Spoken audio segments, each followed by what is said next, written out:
Hey LARPerinos, it's Avi from Of Science and Swords / Epic Armory Australia, and we have a brand new video for you.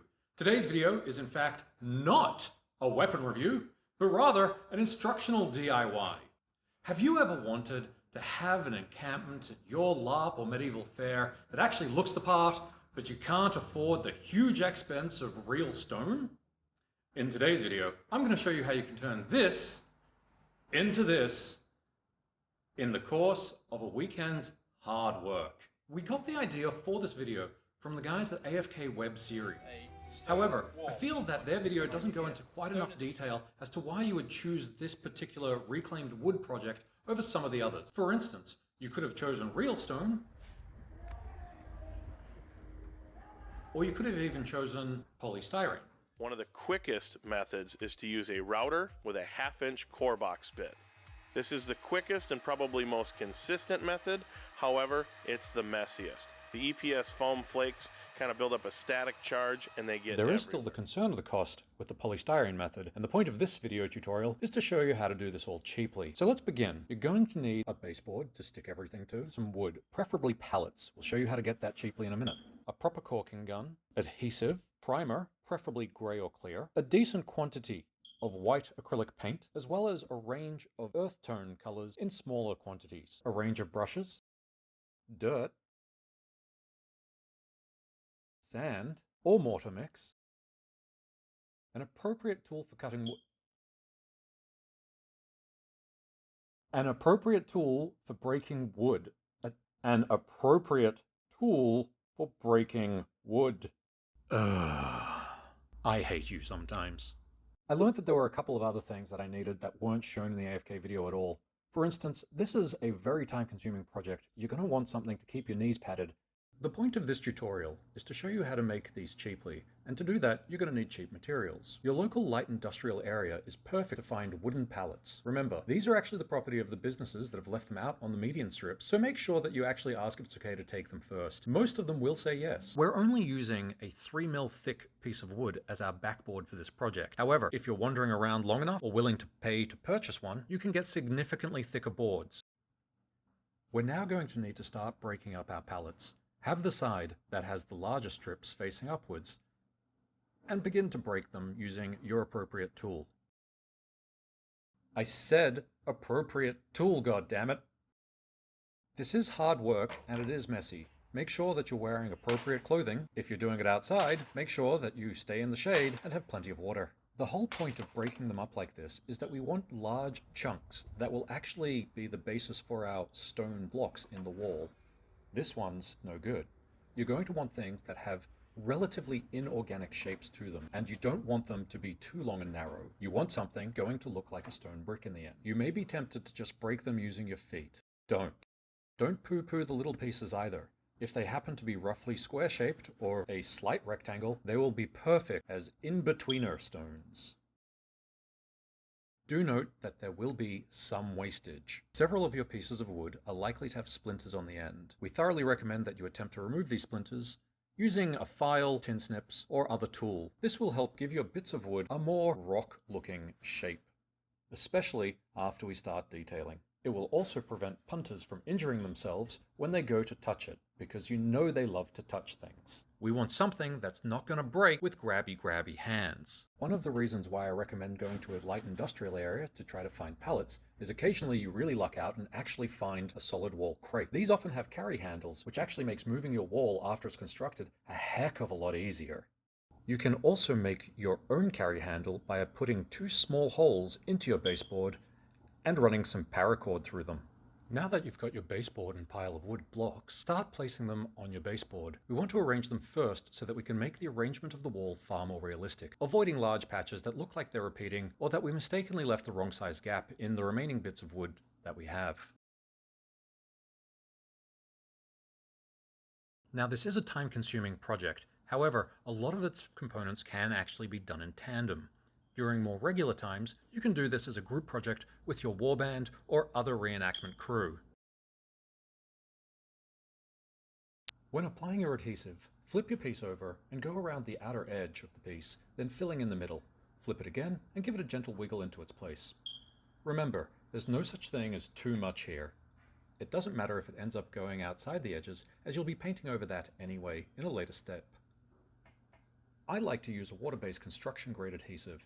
They bond relatively quickly, cure enough overnight to paint in the morning, and aren't too toxic when they finally break down.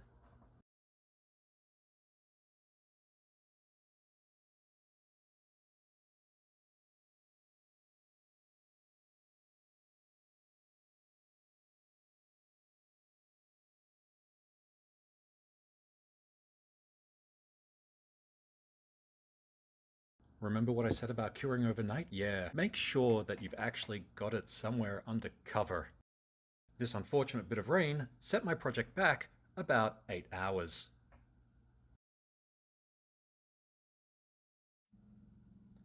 I had to glue them all down again.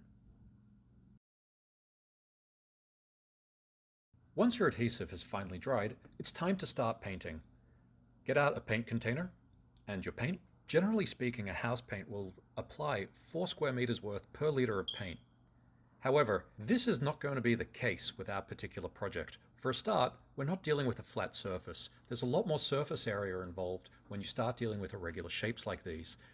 You're probably going to end up needing to make about 4 times as much paint as you actually think you need. I found this out the hard way. You're going to want about a 1 to 20 mixture of white to black paint to get a nice, even, light gray.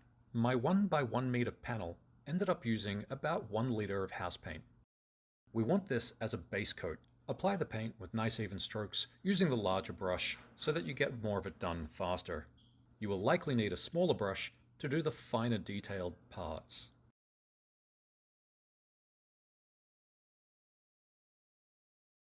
Don't forget to do the sides and edges of your wood bricks.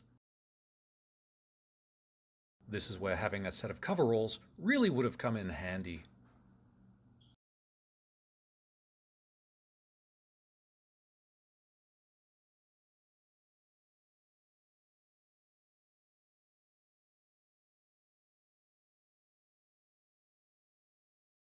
Now it is just a base coat, so don't worry about not getting every last little bit of detail, but do try to cover as much as possible.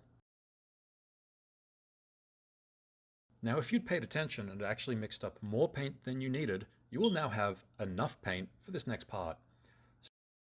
Start adding cupfuls of sand to your paint. We want to make a kind of mortar. Mixing it thoroughly and evenly is a little bit of a task. I recommend something that's got a bit more of a surface area to it than a paddle pop stick. If you end up adding too much sand, just add in a little bit more white paint. At the end of this, you should end up with a paint that has a consistency of the worst birthday icing that you've ever seen. We're going to brush this on and add a bit of a rock texture to our wall.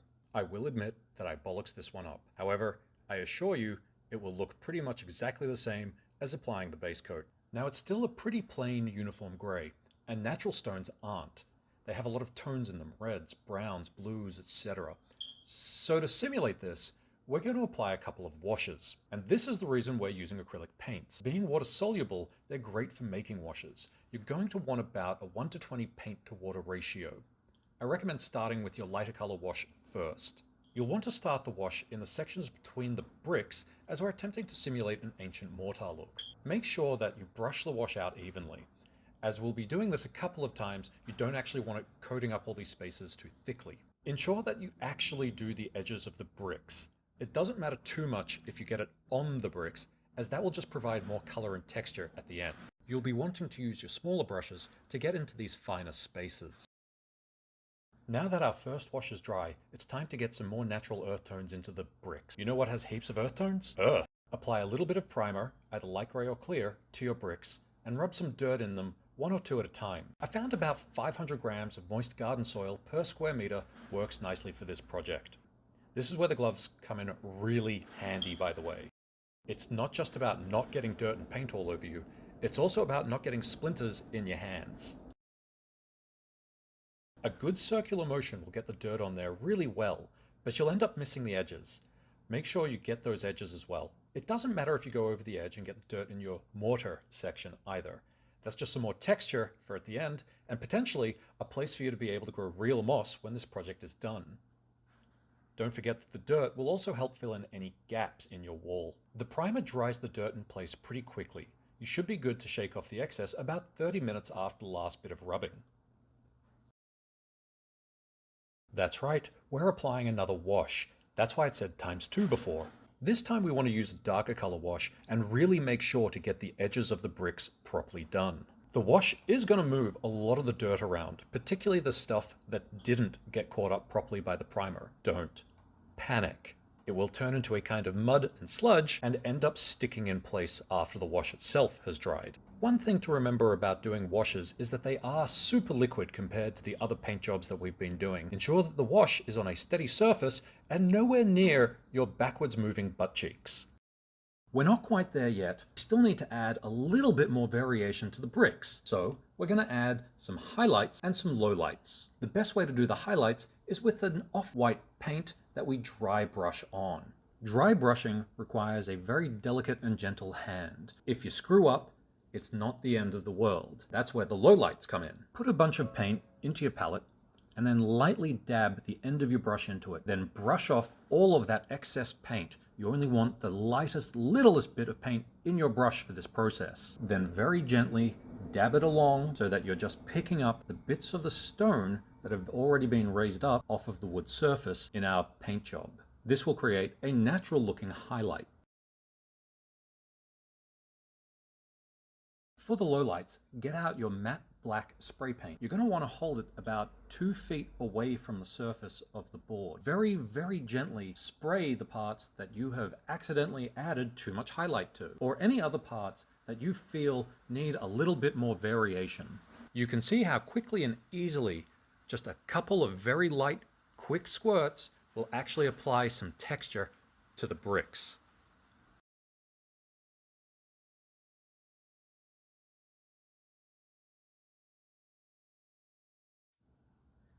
And we're all done.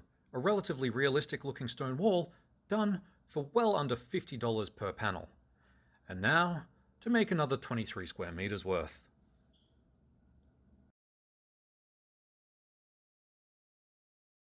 So there you have it, LARPerinos. A 130 by 130 centimeter stone wall for less than $50 per panel. I've got the costs of what I paid scrolling along at the bottom in case you're wondering what that's about. So as we mentioned at the beginning of the video, the things that I felt were lacking from the previous tutorials that are available online are things that you're going to need, things that seem like they're common sense until you realize that they are not. Stuff like having a kneeling pad, having coveralls so you don't get paint all over yourself, having a good audio book or band to listen to as you do this insanely long project. I managed to get through the entire Veneer discography in the creation of this project. So why is it that we're doing it exactly like this, rather than going the polystyrene method? The mess, the cost, and honestly, the environmental impact. There is something really nice about knowing that you are using materials that will not be sticking around forever, and that they are not making the hobby that you love part of the problem. We'll see you next time, cowering behind some of these on the battlefield.